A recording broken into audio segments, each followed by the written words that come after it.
What is the FEMA 50% rule? The FEMA 50% rule is something that I think needs to be disclosed to anyone who buys a property that's in a flood hazard zone, which has an A or a V. That's me. I'm in a flood zone. A or V. Okay. So if you want to do any improvements on a property, even if those improvements are repairs because of a hurricane, and the cost of those improvements exceeds 50% of the depreciated value of the qualified improvements on the property, then you have to bring the whole home up to current building codes, which typically means you have to level it and start from scratch. So, Oh, that's terrible.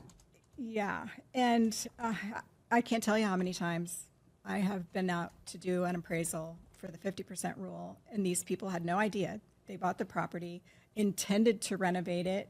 It was gutted. They intended to renovate it and sell it, and of course it looked like it would make them money when they did that.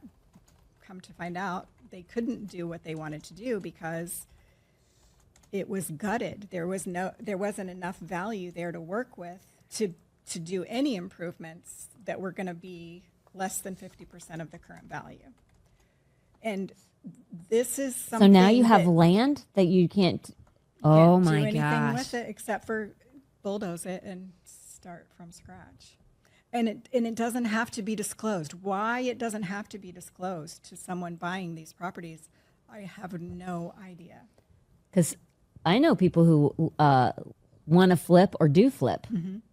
And they look like terrific buys because you can buy the shell, and just. Do realtors, because I've never heard of this, do realtors not know this? Is this newer what? No, most realtors don't know about it. I don't know why it's not taught more, disclosed every time a transaction happens with one of these properties. It should be. It really should be disclosed. But it's not. So there's no way to go back to these. I guess if it doesn't have to be disclosed, then there's no, these people have lost. This is part of their due diligence to learn what they need to learn about the property. And who would think they needed to go to the building department to find out if they can even get permits to do what they want to do?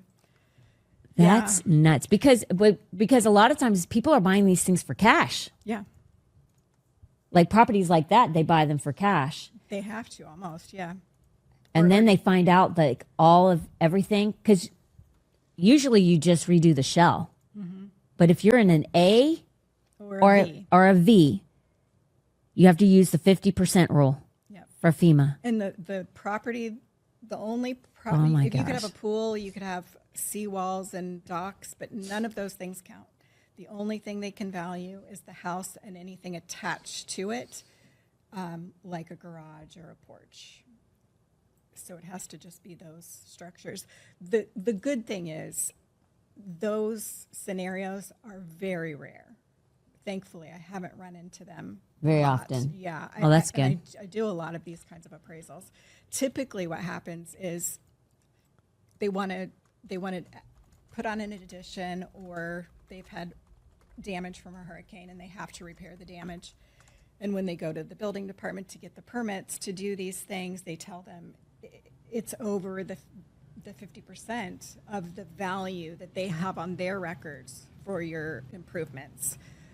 But they almost always tell them pretty quickly to get an appraisal from a certified appraiser to have a 50% appraisal done. And once we do the appraisal and bring those numbers up to current market value, even with the depreciation, I would say over 95% of the time, they can do what it is they need to do. But as long as the property wasn't totally gutted. But the problem with that is now your property tax goes up. It does, yeah. So with a hurricane, the gifts keep you just keep getting one gift after another, literally. Now, if it's your homestead, though, it can't go up more than 3% per year, right? I don't remember that. Is that true? 3%? Okay, good to know. As long as your home's homesteaded, your property taxes can't go up more than 3% per year. That's good to know.